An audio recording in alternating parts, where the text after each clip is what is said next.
বাংলাদেশ ভারত সীমান্তে গত 24 ঘন্টায় এক প্রকার অঘটন ঘটে গেছে।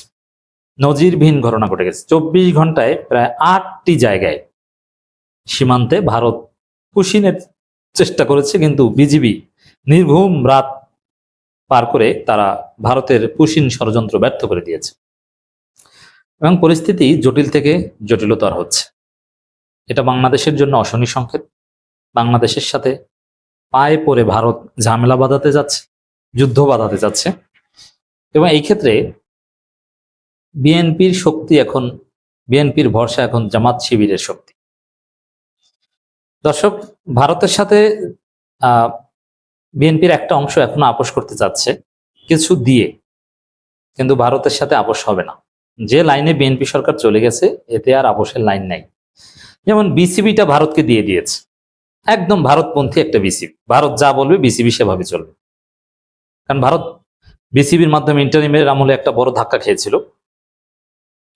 ভারতে বিশ্বকাপ খেলতে যায়নি বাংলাদেশে, এটা ভারতের ইমেজের জন্য বা ভারতের একটা বিরাট ক্ষতি হয়েছে। এখন বিসিবি দিয়ে দিয়েছে ডক্টর খলিল যে এটা নাও, কিন্তু আরো কিছু কিছু জিনিস দিব, কিন্তু আমরা যেভাবে দিব সেভাবে নিতে হবে, তোমরা যেভাবে চাইবা সেভাবে হবে না। কিন্তু দিন শেষে আমরা যেটা দেখতে পাচ্ছি, বাংলাদেশ যে লাইনে চলে গেছে, যেমন বাংলাদেশ তুরস্কের সাথে স্ট্র্যাটেজিক রিলেশনশিপে যাচ্ছে, পাকিস্তানের সাথে অলরেডি এভিয়েশন স্ট্র্যাটেজির ক্ষেত্রে রিলেশনস বিল্ড আপ করে ফেলেছে এবং চীনের সাথে ডিপ রিলেশনসে যাচ্ছে। চীনকে তিস্তা মহাপরিকল্পনার কাজ দিচ্ছে, পুরো 7 সিস্টার্সকে ঘিরে ফেলবে চীন বাংলাদেশ সীমান্তে। নীলফামারীতে 1000 শয্যা বিশিষ্ট চাইনিজ হাসপাতাল, বগুড়া বিমানবন্দর এবং চাঁপাইনবাবগঞ্জকে ঘিরেও নানান ইনফ্রাস্ট্রাকচারের পরিকল্পনা রয়েছে। তাতে 500-700 কিলোমিটার জুড়ে চীনের একটা শক্তিশালী অস্তিত্ব থাকবে।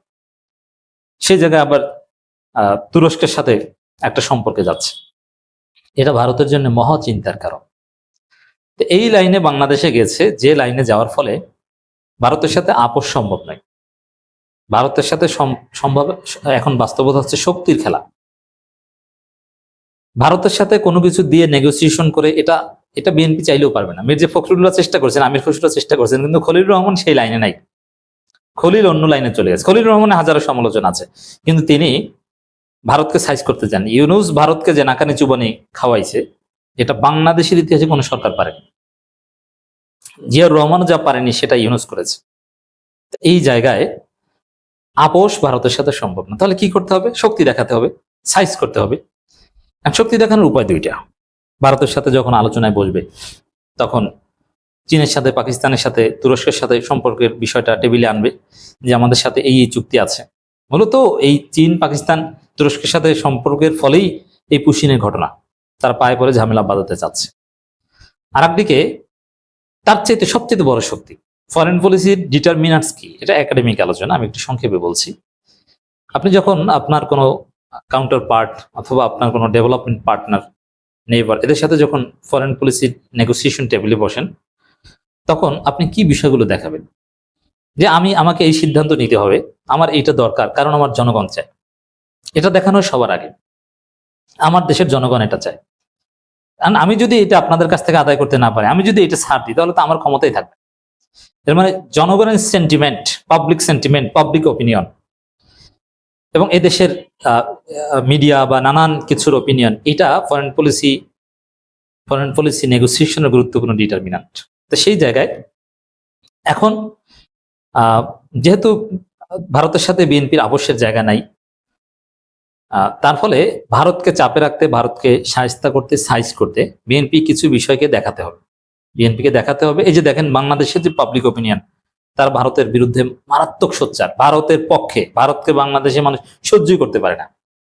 অতএব আমি যদি আপনাদেরকে এটা দিতে যাই, আপনাদের সাথে এই চুক্তি করতে যাই, এই চুক্তি যদি বাতিল না করি, চীনকে যদি আমি তিস্তা মহাপ্রজেক্ট না দিই, আরে ভাই আমাকেই তো ক্ষমতায় রাখবে না বাংলাদেশের জনগণ। তো বাংলাদেশের জনগণ যা চায়, এই জন্য দেখবেন যে দুইটা দেশের সাথে আলোচনায় টেবিলে এই কথা, যে কোনো দেশে আপনি যদি একদম ফরেন পলিসি গোপন নেগোসিয়েশন সম্পর্কে জানেন, কারণ নেগোসিয়েশন টেবিলে কি হয় এটা তো অন ক্যামেরা না। তবে আমরা যেহেতু গবেষণা করি, যারা নেগোসিয়েশন করেছেন, যেমন অনেক সাবেক সচিব, সাবেক পররাষ্ট্রমন্ত্রী, সাবেক কোনো পররাষ্ট্র উপদেষ্টা, এরকম অনেকের সাথে আমাদের কথা বলার সুযোগ হয়েছে, বা তারা আমাদের শিখিয়েছেন, কেউ ক্লাসও নিয়েছেন আমাদের। যেমন ডক্টর গহর রিজভির কিছু কথা, আওয়ামী লীগের শেখ হাসিনার পররাষ্ট্র উপদেষ্টা ছিলেন, তার কিছু কথা সরাসরি শোনার সুযোগ হয়েছে আমার। আরো নানান অতীতে যারা পররাষ্ট্র সচিব ছিলেন, এরকম অনেকের সাথে কথা বলার সুযোগ হয়েছে, শুধু বাংলাদেশের না, পৃথিবীর অন্যান্য দেশেরও। তো সেই জায়গায় তারা কি বলেন নেগোসিয়েশন টেবিলে, যে বাংলাদেশের জনগণ এটা চায়, এবং পাবলিক ওপিনিয়নের প্রমাণ দেখায়। এই যে দেখেন, বাংলাদেশের জনগণ এই মিছিল করছে, এই বলছে। এখন আমি যদি এটা না করি বা আমাকে না দেন, তাহলে তো এটা হয় না। বিএনপির শক্তি এখন এটা, ভারতকে তোয়াজ করে কাজ হবে না। মির্জা ফখরুল বা আমির খসরুদের লাইনে চললে কাজ হবে না। খলিলুর রহমান যে জায়গায় বাংলাদেশকে নিয়ে গেছেন, তাতে দেখাতে হবে যে বাংলাদেশের প্রধান বিরোধী দল জামাত ইসলামী, তারা ভারত বিরোধী। আমাদের দেশের তরুণরা, তারা ভারত সীমান্তে এসে আপনাদেরকে হুমকি দিয়ে যায় যে পশ্চিম চলবে না। এনসিপি এটা বলে। জনগণ, ওভারঅল সাধারণ জনগণ, 95% জনগণ, 98% জনগণ ভারতের আধিপত্যবাদের বিরুদ্ধে সোচ্চার। ভারতের সাথে সম্পর্ক থাকলে তাকে গালি খেতে হয়, ভারতের ক্ষেত্রে একটু সফট আচরণ করলেই তাকে ধোলাই খেতে হয়, বরং ভারতের দালাল বলে বিভিন্ন জায়গা থেকে বের করে দেয়। এই বিষয়গুলো দেখিয়ে ভারতকে চাপ দেয়া ছাড়া বিএনপির সামনে কোনো উপায় নেই। এবং জামাত যতটা ভারতের বিরুদ্ধে অবস্থান নিবে, জামাত কৌশল করছে, আগের মতো একদম ওপেনলি ভারতের আধিপত্যবাদের বিরুদ্ধে কথাবার্তা বলছে না, কিন্তু তারপরে জামাত মানেই ভারতের জন্য আতঙ্ক। এই জন্য জামাত হচ্ছে ভারতের এখন মূল পয়েন্ট। জামাতকে বাংলাদেশে শক্তিশালী হতে দেওয়া দরকার। এবং বাংলাদেশের জামাত এত শক্তিশালী, আমি যদি ভারতকে অতিরিক্ত কিছু দিতে যাই, তাহলে তো জামাত আমার 12টা বাজিয়ে দিবে। এটা ছাড়া বিএনপির সামনে আর কোনো উপায় নেই।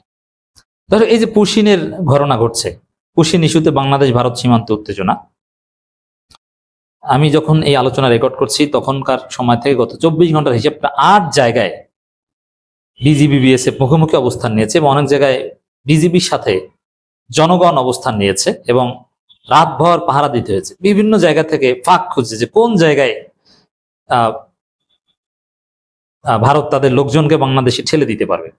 বাংলাদেশের লোকজন যদি হয়, এভাবে পুশিন করা যায় না, একটা আইনি প্রক্রিয়া পুশিন করতে হবে। সাপোজ কোনো বাংলাদেশের নাগরিককে যদি ভারত বাংলাদেশে ঠেলে দিতে চায়, ওভাবে ঠেলে দিতে পারে না, লিগাল প্রসিডিউরের মাধ্যমে দিতে হবে। পুশিন এটা অবৈধ। পুশিন ভারত এখানে জোরাজুরি করে পারছে না, কারণ বাংলাদেশের বিজিবির সোজা হিসাব যে ভাই, সে কোন দেশের নাগরিক, এটা লিগাল প্রসিডিউর মেনটেন করে আমার কাছে দেয়। যদি বাংলাদেশের নাগরিক হয়ে থাকে আমি নেব, কিন্তু আপনি এভাবে ঠেলে দিতে পারেন না। তো দর্শক, এরকম 8 জায়গায় 10টি পৃথক চেষ্টা হয়েছে, 2-1 ঢুকেছে, কিন্তু 8 জায়গায় ঠেকিয়ে দিয়েছে। সর্বোচ্চ নজরদারি ক্যামেরা বসাচ্ছে, নির্ঘুম রাত পার করছে বিভিন্ন জায়গায়, এবং বিভিন্ন ব্যাটালিয়নের শক্তি বৃদ্ধি করা হচ্ছে। তো সব মিলে এই ভারতের এই চেষ্টাটা, এটা হচ্ছে পায়ে পরে ঝামেলা বাঁধানোর। এবং রণদীপ জয়সওয়াল স্পষ্টভাবে বলেছে যে অবৈধ বাংলাদেশিদেরকে তারা ফেরত পাঠাবে। ফেরত পাঠানো যদি পুশিনের মাধ্যমে হয়, তাহলে তো শরণার্থীর ঢল নামবে, কারণ তাদের ভাষায় যে অবৈধের সংজ্ঞা, তাতে কোটি ছাড়াবে, তাতে রোহিঙ্গা শরণার্থীদের চাইতে বেশি শরণার্থী হওয়ার কথা। তো এটা অঘটন। তো এটা ডিল করতে ওই পাকিস্তান, তুরস্ক, চীন এবং জামাত ইসলামী শক্তি, এর মাধ্যমে ভারতকে সাইজ করতে হবে।